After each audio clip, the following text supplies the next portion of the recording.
Okay, well, let's jump into this.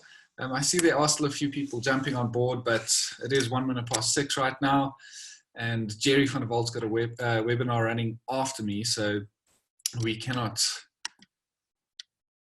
hold him up as he's going to have people waiting. But let's jump into this. We are obviously chatting about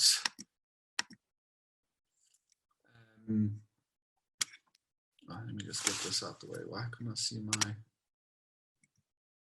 cursor? This is quite frustrating. I need to move things out of the way.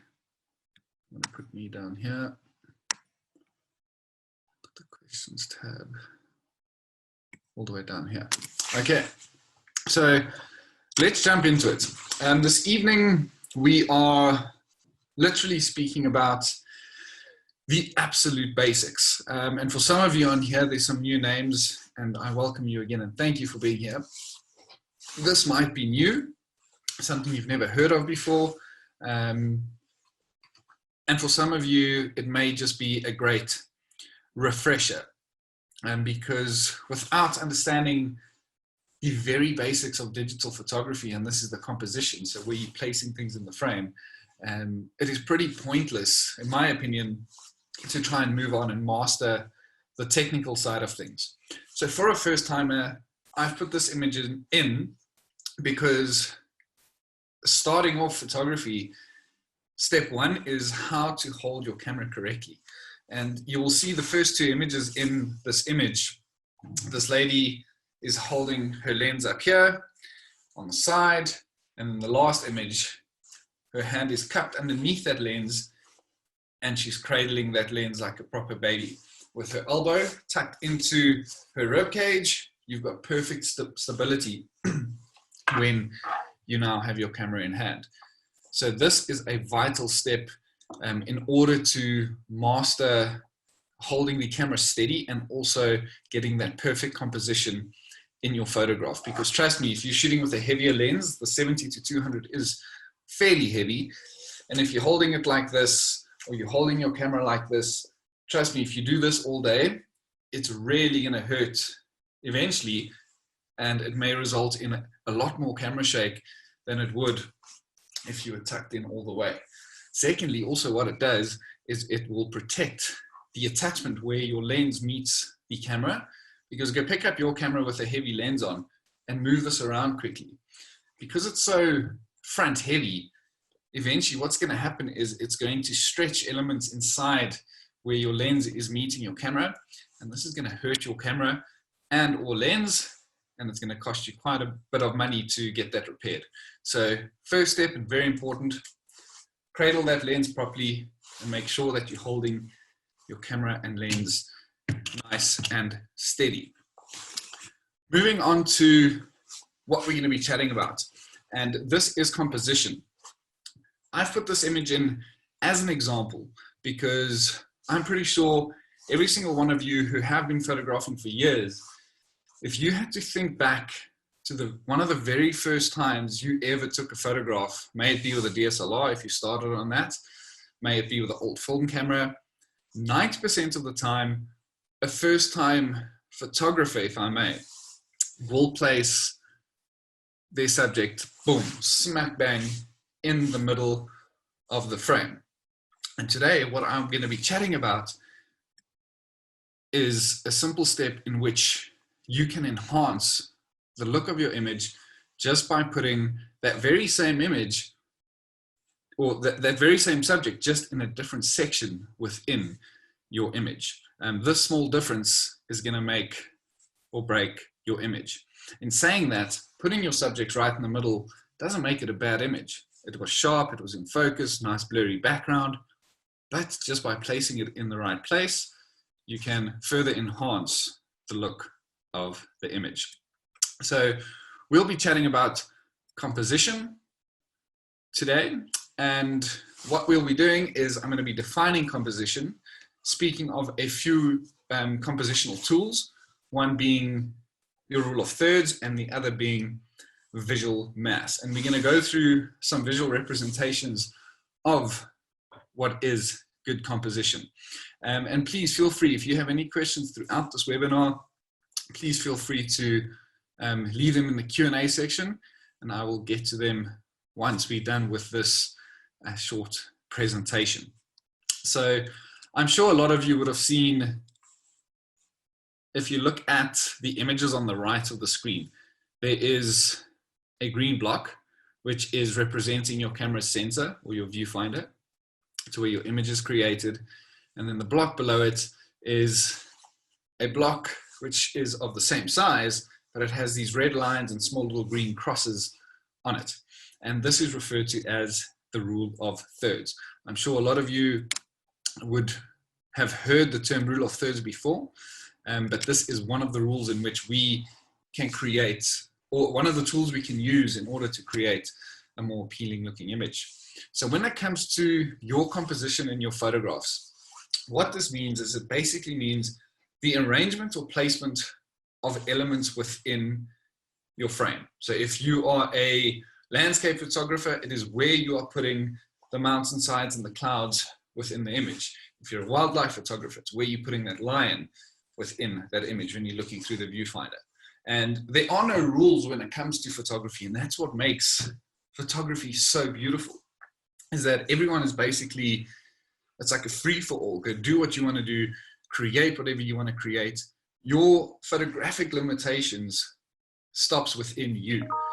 You photograph what you want to photograph, you show off what you want to show off, and that's what the beauty about photography is that everyone can be themselves and show themselves throughout their images and their portfolios. And you will see that this will also change over the years, because as the years go on, you will develop and you will potentially fall into some kind of style, and then from there you will then move on, advance, try something new, try something, or when you try something new, you might actually enjoy it, and this may become your new genre or your new focus. And this is, it's just so beautiful that it's endless. So just remember that there are no rules, but there are certain guidelines that can help you in order to enhance the look of your image. And as you will see on your screen, these guidelines, one of being rule of thirds, placement, keeping your image simple, trying to eliminate distractions at all times, and then lines, colors, shapes, and forms. So rule of thirds, how it works is you're basically dividing your image or whatever you're seeing through your viewfinder into 3 vertical sections and 3 horizontal sections as well. And where these lines are crossing, where you see the little green X, these are what we refer to as power points. It's where these lines, these line of thirds, are intersecting. And a lot of the time you would hear people saying that you should delete this image because your PowerPoint is not on the lion's eye or on the lion's face, or it's not on point. And this is absolute hogwash. As close as possible, or as close as you can get that lion's eye, face, or main feature of your subject to those PowerPoints, the better, because when they are sitting there, you are enhancing the look of your image if you are utilizing the right PowerPoints. So looking at this example over here of a very simple plain image of a bird sitting on a block of ice. I mean, there's nothing magical happening in this image, but yet because of the simplicity thereof, and because I've made use of the proper composition, there's something great about this image. So if you look at this, this is an overlay of the rule of thirds grid on this bird. And what you will notice is there is a PowerPoint on the left, that little X, green X, just below its eye. That's close enough to make it really powerful. The PowerPoint just below it, sitting on its chest belly region, and the 2 PowerPoints to the right aren't being utilized. It's falling onto that blurred background. And this is okay, because for this scene, and when it comes to composition, you need to think of what the visual energy is within your scene. So right now, it's a bird sitting on a block of ice, looking that way. So just imagine and pick this bird up, move him to the right, and place him on the 2 power points to the right, looking in the same direction. What would you have? You would have a bird, yes, utilizing 2 power points, but looking straight into a black wall. And all that, what we'd refer to as wasted space behind it. So in this image, and why it is so appealing, is because I've utilized the correct power points, because I'm leaving ample space in front of the bird in the direction in which this bird is looking in. I'm leaving ample space in front of him to look into the scene. So it's basically your viewer's eyes will naturally flow through an image. So it'll hit the bird because it's standing out, it's there. And then from there, your viewer's eyes will drift across the scene to either go look for other elements that are standing out within that image, or just following the direction as to where this bird is looking.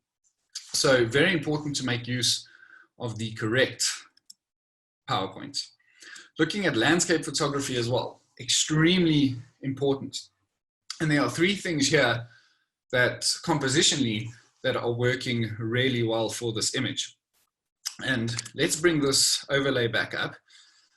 What you will notice, top right PowerPoint, bam, spot on, it's on one of your main elements or the main element within the scene, and this is the beach house. So PowerPoint being utilized, that's a tick, and it's making your image a lot more appealing. Secondly, because you're utilizing that PowerPoint, your house is running, a main section of your house is running within 1/3 of your image. And then notice and look very clearly, particularly at that top horizontal line of third, where is it running? It is on the horizon or just above the horizon. A lot of the times when people are shooting landscapes, you often see what they would do is they will put the horizon line smack bang in the middle of the frame, basically cutting it in half. So there's 2 halves. You have sky and you have foreground below that. And again, it doesn't make it a bad image, but by utilizing that line of third, dividing the sky from the foreground, by using that line of third, you are enhancing the look of the image. If you look clearly, this is a clear blue sky, no big puffy dramatic clouds, so there's no use in adding more sky. If it was dramatic puffy clouds, then yes, maybe put that bottom line of third, or rule of thirds horizontal line a bit closer to the horizon and add more sky. But for the purpose of this scene, we got the sky in the top half, majority of the house and the ocean in the second half, and then the third horizontal strip is just the fynbos in the foreground. So you've got 3 different stories within this image. And remember this, when you're shooting landscapes, try and not cut the sky and the foreground in half. You can use it to your advantage by adding an unequal amount to either the sky or the foreground. Looking at this image, and remember what I had mentioned here about leading lines. I'm sure a lot of you would have looked at this image, focus on the houses, and naturally, as I mentioned, your eyes would hit those houses in the foreground because they're a bit larger, and then move across. From there, come up to the mountains, and then back down. And this is that natural flow you are going to find within the images. And what is happening here is that there are almost four elements that are working extremely well for this image. So you've got 2 PowerPoints, so we're working with the bottom 2 now, one on one of the homes in the foreground, and one on that little green house in the second row of houses in the back. And notice how from the very far left-hand side of this frame, all the way through to the right, that line of that horizontal line is touching every single one of those homes. So there's great balance in this image. Moving to the lines up above, you'll see the cross on the top left. That PowerPoint there is hitting the mountainside, which is also adding great value to this image because it's adding scale. It's telling the viewer a bit more about where these homes are. And for a lot of South Africans, I'm sure you'd recognize where this image was photographed, but it's telling you more of the story. And that PowerPoint is on the the mountainside, which is great. And then moving over to the top right, you can see that PowerPoint is very close to the top of that mountainside. And again, some people will say, oh, it would have been much better if that PowerPoint was right on the tip of that mountain. Yes, but then what would have happened? You would have had to have dropped the composition a little bit more. And potentially what could have happened then is you may have lost that bottom line of line running across the bottom part of this image. You could have missed one or two of the homes.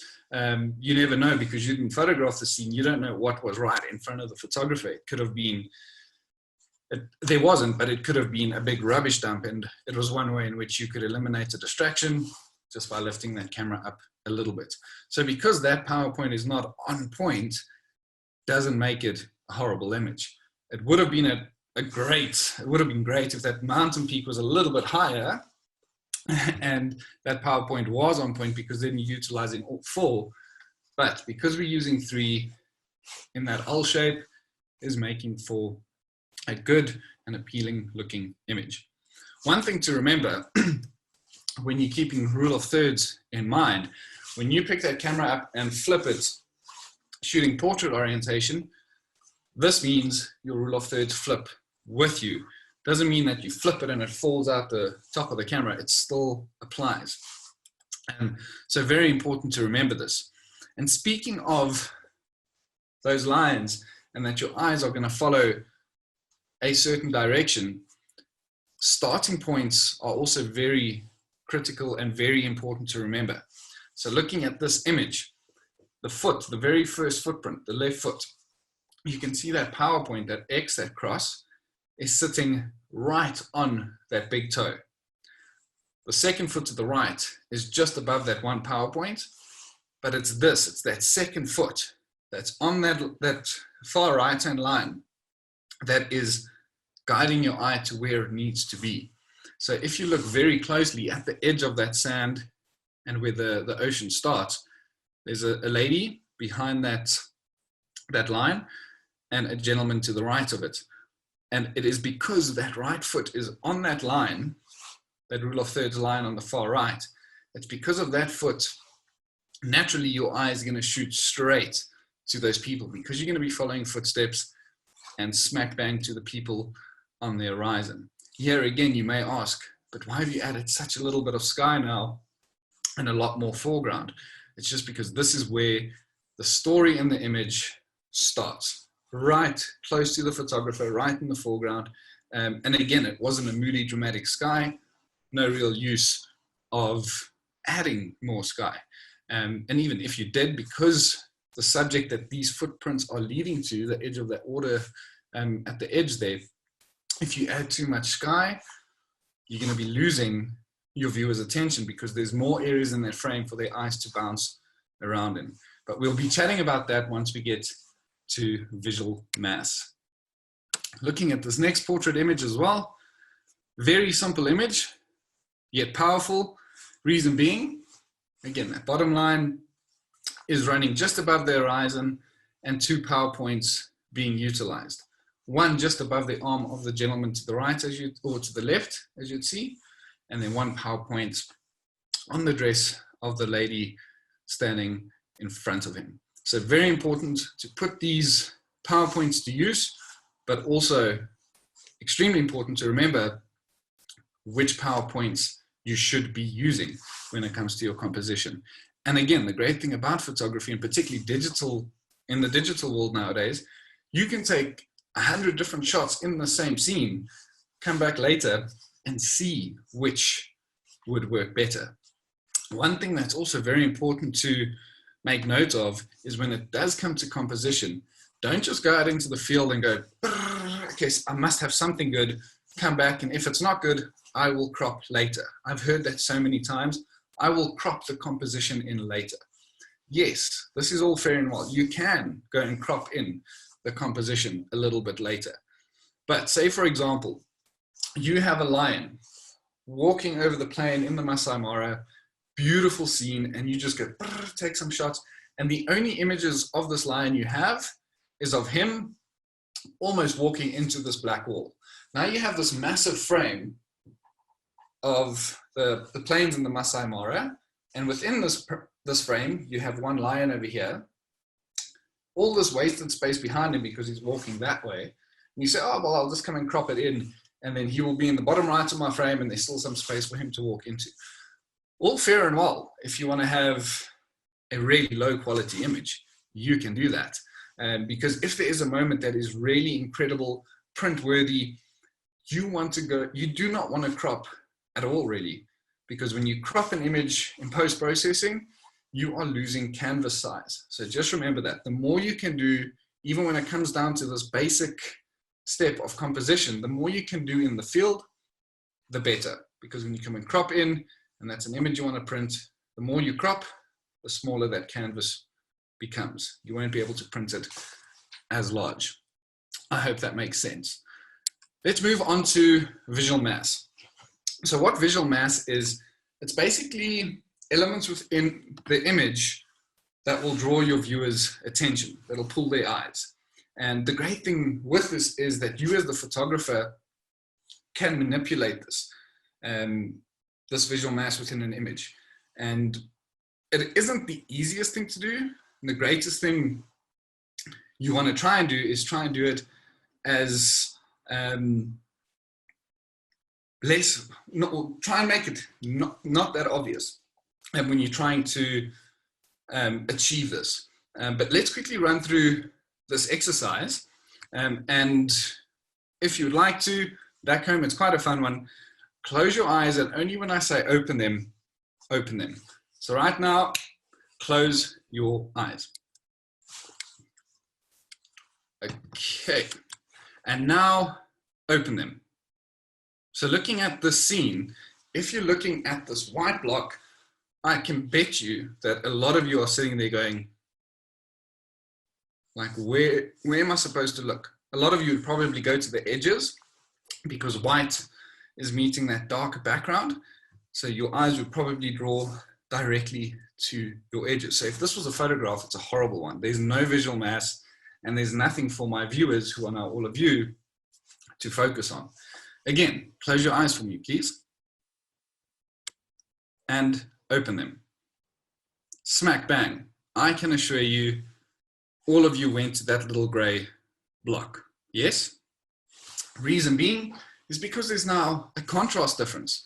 There's something dark with a very light background. So something darker in the foreground and this light background, creating contrast, creating visual mass. Close your eyes again, please. And open them. Okay, a lot of you are watching a tennis match or ping pong tournament right now. It's like boom, boom, boom, boom, boom, boom, boom, boom. You're looking from side to side, yes? Because there are now two pieces of visual mass within this image, which are displaying the same level of contrast because that gray square is the same color, the drop shadows are the same color, and of the same size. So naturally, if this was an image of two lions walking over the towards you in the open field, and they're the same distance away, so therefore the same size, same color, if your viewers are looking at this image of two lions walking towards you, their eyes will naturally bounce from side to side. Say, for example, block lion on the right over there was beaten up and full of blood and really beaten up, and you wanted to show off that lion on the right. If you composed your image like this, with visual mass being the same size, same contrast difference according to its background, you would have failed. Again, please close your eyes. And now open them. Where do you go to first? Boom. Bigger lion on the right, because his brother on the left had stopped to smell something or heard something. He kept walking, but now, because he's closer, size plays a greater role than contrast would. So because this guy is a lot bigger, if they have the same contrast, he's obviously going to stand out because he is a lot larger. Again, close your eyes. Please don't fall asleep on me though. And open them. I hope you can all see this on your screen because it is very faint, but I'm sure you went to that small lion again on the left, the small block, because that contrast is greater compared to the line on the right. It's a lot lighter, very light block, and that contrast is blending into its background. So here, what's happening is size isn't always everything, depending on what the contrast is displaying in the scene. For example, if this was the guy on the left, the little block on the left, say this was a buffalo in a field, an open field. Plain, it's nice, light yellow grass, big black buffalo is really going to punch out of this yellow grass. Whereas a lioness who is closer to you, because of her skin color, and this is how they've adapted throughout the years, is to blend in with the environment for camouflage, for hunting purposes. So even though this lioness on the right is a lot larger, because of her color of her body blending into the environment, the green grass or the yellow grass around her, your viewer's eye looking at this lion stalking a buffalo would probably sit on the buffalo first because of this dark contrast popping out of yellow grass. And eventually your viewer's eye, as I said, would naturally move throughout an image to look for something and say, ah, there's a lion there as well. How cool is that? So just keep that in mind as well. Lastly, close your eyes one more time, please, and open them. And I'm pretty sure a lot of you went boom, straight into the middle and looked at that yellow block. This is just proving to us that color has greater power than contrast. So something heavily saturated, like that yellow block in the middle, has greater power over not only size, where contrast is blending in, but also with a darker contrast that's popping out of a scene. Heavy saturated areas will draw your eye immediately. Well, thank you for that, and I hope no one fell asleep during that exercise. But looking at visual mass, as mentioned, it is how much something draws your viewer's attention. And these are some things that you need to consider when you head out and start photographing. One of them being human figures will draw your viewer's attention before anything else. And things that relate to humans as well. Faces, noses, ears, eyes, all of this will grab your viewer's attention because it's something we can relate to. As you would have seen in that exercise, large objects usually pull attraction a lot sooner than the smaller ones. Elements with contrast will really stand out compared to ones with less contrast, ones blending into its background. Images or elements that are sharp and in focus will be seen first, and then only will the eye move to those fuzzy, blurred out areas.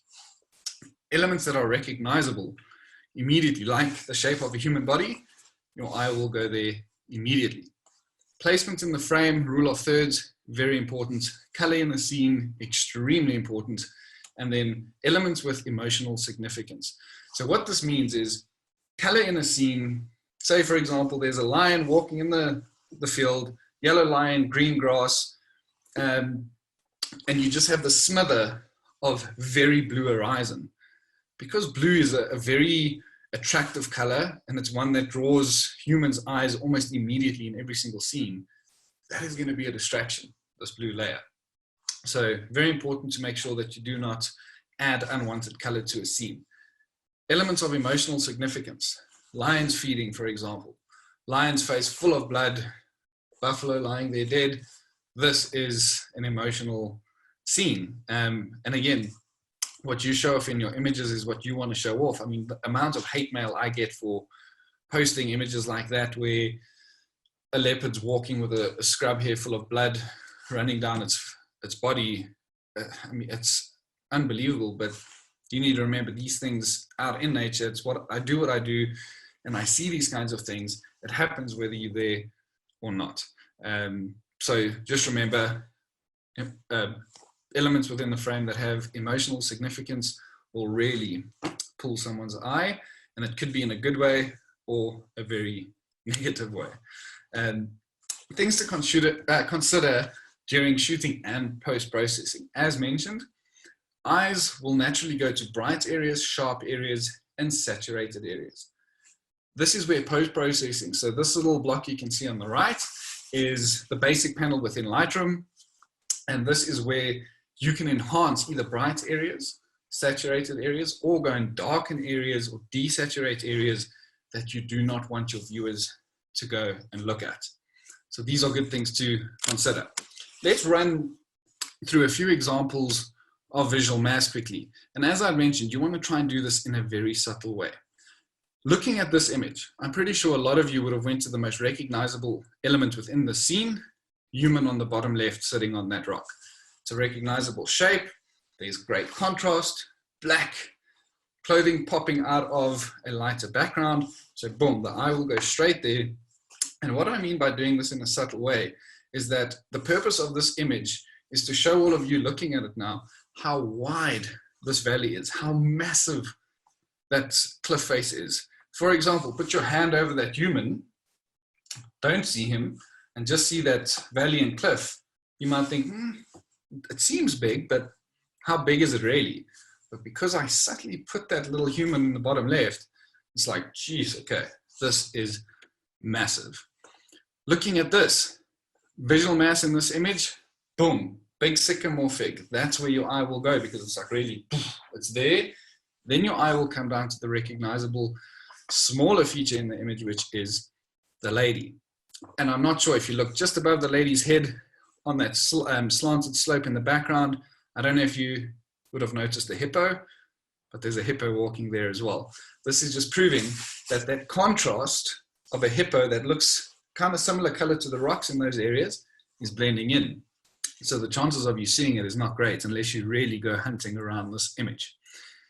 Looking at this, the first time I reviewed and looked at the image, boom, eyes went straight onto Simon hanging over the boat because that very light contrast of the silver boat, the dark water, is a line taking me straight onto Simon. And then from there, my eyes view off to the elements, the elements drinking. Look at the beautiful elements. All the elephants drinking on, along the Chobe. Over here as well. Perfect example of that lion buffalo scene I was talking about. Plains of the Masai Mara, lioness walking to the left, wild eye vehicle to the right. I'm sure a lot of you would have first went to that wild eye vehicle. Why? It's larger, it's darker, so there's greater contrast. And then eventually, oh, flip, there's a lioness walking in front of it. And your eyes would naturally fall on her second because she's smaller, she's blending into the environment, and so your eyes usually would go to the bigger vehicle first. That bright sky above the horizon, no value there. The reason why it's in this example is just to prove to you that, remember, either those very blue skies just above the horizon, very bright skies just above the horizon. If there's no value, try and get rid of it, because in a scene like this, it's a distracting element. It's like, oh, beautiful lion, nice car, I wish I was there, but yes, that sky is bright. Nice lion, I wish I was in that car. Yes, but that's a bright sky. It's a distracting element. Try and get rid of it. Looking at this, elements that are sharp and in focus. Because I used a low aperture value, very shallow depth of field, focused on the line in the foreground, blur out the one in the back, naturally, your viewer's eye is going to go boom, straight onto the line in the front. If I wanted them to look at the line in the back first, I should have focused on him. He would have been tack sharp, and naturally, the viewer's eye would have went straight there first. This is a great example of how color and then size and contrast would work when it comes to visual mass, because I'm sure a lot of you went boom, straight onto this massive balloon in the Masai Mara, and then maybe eventually, because you wouldn't know which way this balloon's going, but because I put it in the right, naturally you'd be thinking, okay, this balloon's moving this way because there's that space for it to move into. It's not a wasted space, it's a negative space because the balloon is moving that way. It was moving that way, just so that everyone knows, but even if it was moving that way, there are no wings or nose to a balloon, so you wouldn't really know.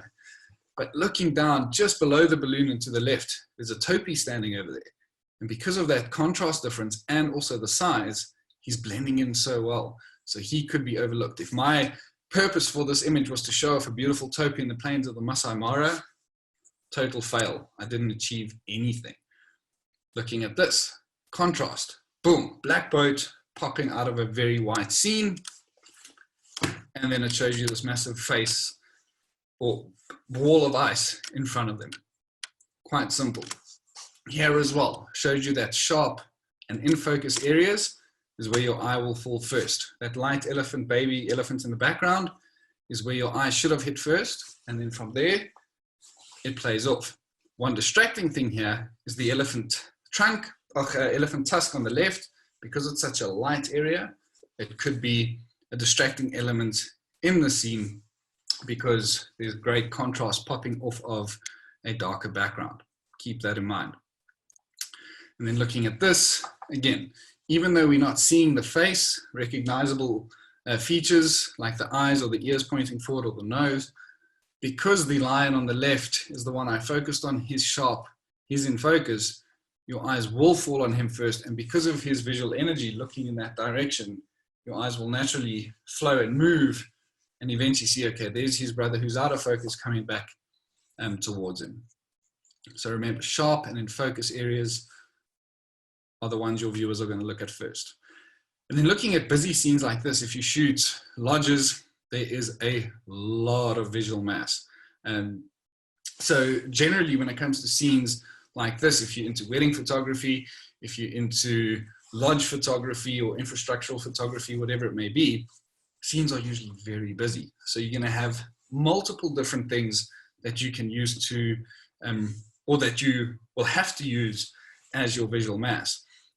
One thing, and the reason why I put this in here, is when you're shooting scenes like this, very bright areas like that far left, if you look past that wall with all the pictures on, there's a very bright scene of the wilderness out there. And this is a distracting thing. So remember, when it comes to shooting scenes like this, either try and reposition yourself to eliminate those bright and unwanted areas within a scene. And then lastly here, size is obviously playing a big role. Queen Mary 2, massive ship, but how can you prove it? Don't go and look at all those windows and try and count them. I mean, I could have just sat at a funny angle to portray this tiny ship, which is now massive because I was shooting at a low angle. But one thing I added to the scene, also a very small piece of visual mass, but adding value to this image, are the people on the dock on the bottom right. And it's just proving to my viewer that, geez, okay, the ship is monstrous, really, really big. Okay, and then once you understand the rule of composition, which is, it is honestly a very basic one, but a vital one to understand, you need to start experimenting because life is too short not to. Get creative with your framing. Something like this, for example. Just try something new, something different, and see if it works out. And I'm going to leave you with this. Fear has two meanings. Face everything and run. Fear everything and run. Face everything and rise. The choice is yours. I hope that you've learned something new, or I hope that you have enjoyed a good refresher when it comes to composition and the basics of digital photography. And yeah, that is about it for this evening's chat. I don't see any questions that have popped into the questions bar over here. I see there's been a lot of chats happening. Let me have a look here. Okay, just everyone saying hello and thank you. You're most welcome, and hello to everyone. Thanks again for joining. And if you do not have any questions, I don't see any questions popping in because we still have 5 minutes. That is okay. If you think of a question later on, feel free to email me. I will happily get back to you and answer your questions. I will be live again chatting about the Masai Mara out of peak season this coming Thursday. So if this is of interest to you, be sure that you sign up for it. It's going to be a fun one. And yeah, thanks again. I appreciate your time, and we will chat soon. Have a great day further if it's early morning. Enjoy your lunch if it's lunchtime. And enjoy a glass of wine if it is evening time. Have a good one, and bye-bye for now. Thank you, everyone. I appreciate your messages. Bye-bye.